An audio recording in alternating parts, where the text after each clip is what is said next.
The UN has opened a drought operations coordination center in Baidoa, the administrative capital of southwest state of Somalia, to promote effective and timely delivery of humanitarian assistance in the region. The Deputy Humanitarian Coordinator for Somalia, Vincent Lele, presided over the official opening of the center, which will be instrumental in coordinating humanitarian efforts in the state that has been hardest hit nationwide by the drought. The center was opened 3 weeks after a similar facility was established in Mogadishu. He explained that the new center will seek to harmonize humanitarian relief efforts in order to reach all people in need of assistance.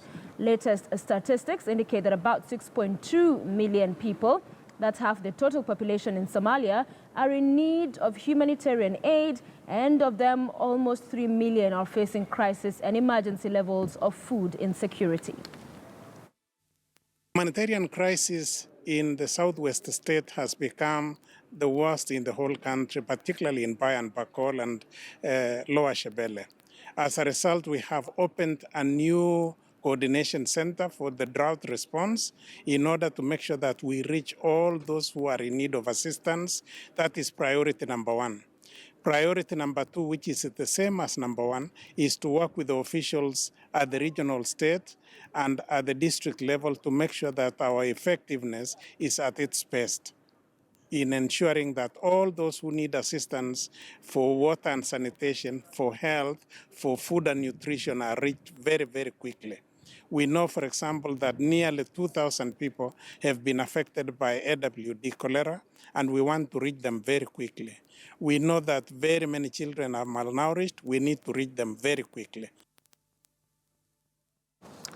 All right, so the Intergovernmental Authority on Development, that's IGAD, is set to hold a summit on the durable solutions for Somalia refugees. That's on the 25th of this month. And joining me in studio to talk about this morning is Mohamed Afe. He's a UNHCR Special Envoy on Somalia, as well as Caroline Njuki, who's Migration Coordinator, IGAD. Thank you both for being with us. Not Special Envoy, but Envoy on Somalia. Or can it also be special? Yeah, special envoy. It's also special envoy. All right, so we'll be talking about the refugee situation in Somalia shortly, but let's pick up from that story we just watched there on the drought crisis in Somalia that saw the UN chief visit earlier in the month. We saw the Foreign Secretary Britain as well there last week. What do you make of the situation right now, Mr. Afe? I'll begin with you, because he said it's time for the world to act now. Before this accelerates to what is risking to be a famine situation. What must be done now from where you sit? No, first of all, I want to echo the sentiments of the Secretary General and agree with him that the situation in Somalia is in a very, very bad situation. I think it is the worst since 2011. And it has a serious ramifications, not only for Somalia, but also for the sub-region. And therefore, there is need for the collective international attention to ensure that we avoid the possibility of deaths in Somalia and also of that of massive displacement from Somalia. So the international community needs to support the efforts of the Somali government and that of the Somali people in order to confront this serious situation in Somalia today. Yeah. But Madam Njuki, this is not a situation that just happened and broke out in Somalia. It has been one in the making. So was the world asleep watching Somalia slide into the situation it's in? Not exactly, Sophie.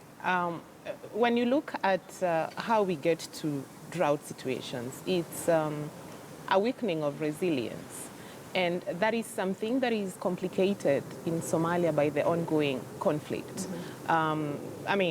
There have been efforts towards building community resilience in Somalia, but really complicated. Somalia does not have as strong institutions like most of the countries in the region to be able to cope with shocks when they happen.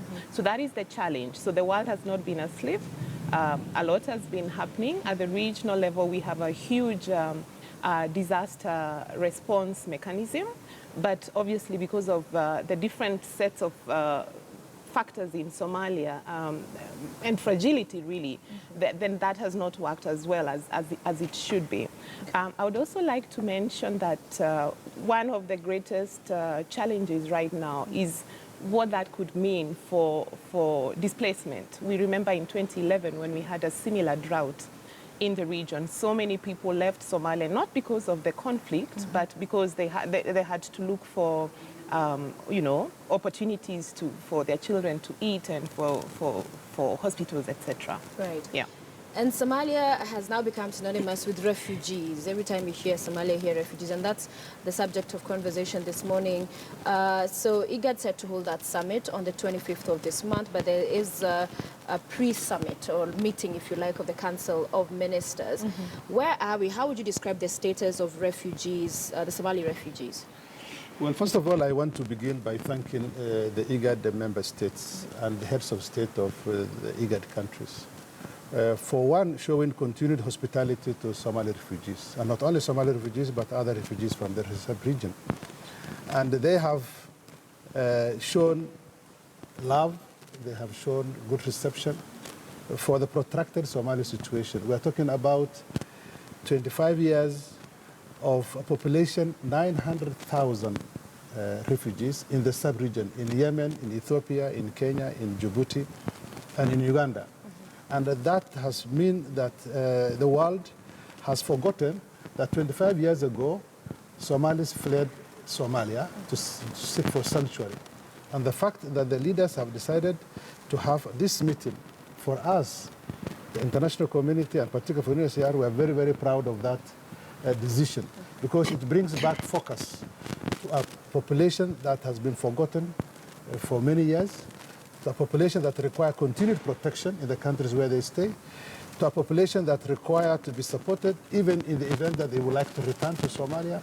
So this summit provides a unique opportunity for the regional leaders to have a regional conversation about a matter that I think time has come for serious dialogue to happen, so that the refugees continue to feel protected, to feel loved, for asylum space in the sub-region to continue to be maintained, and above all, for the international community to focus on the countries that are hosting the refugees, so that the international burden sharing that we all would like to see the world to share with the host countries, with the host communities.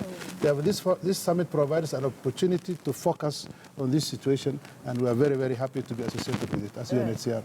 So, is it that kind of a scenario that Kenya found itself, especially last year, when we saw calls for closure of Daadab, that Kenya felt there was lack of that support, that Kenya was standing alone, and that's why they then, we had conversation of the tripartite agreement come back and say now we must close in this period of time. Then there was an extension of the same.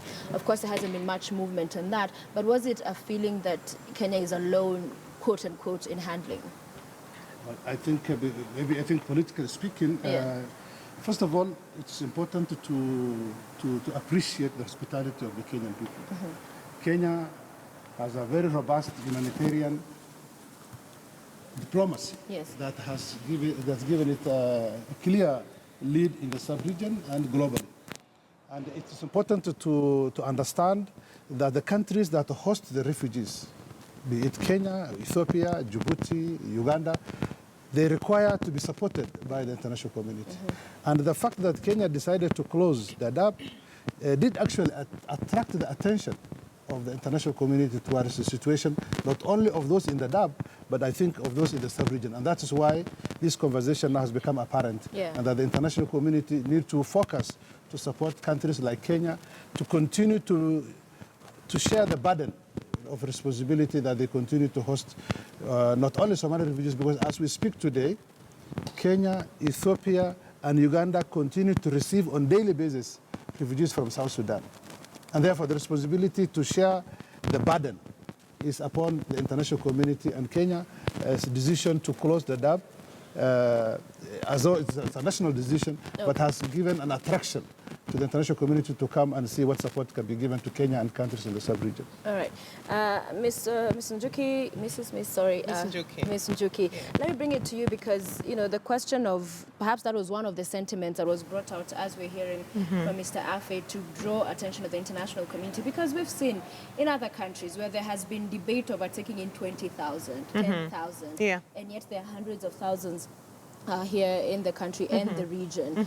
So want to hear from you in as far as, at the end of the day, are we talking about just making this sustainable in the country or within the host countries? Because ultimately the resolution of this is to make Somalia and the countries from which these refugees are coming from more habitable for them, right?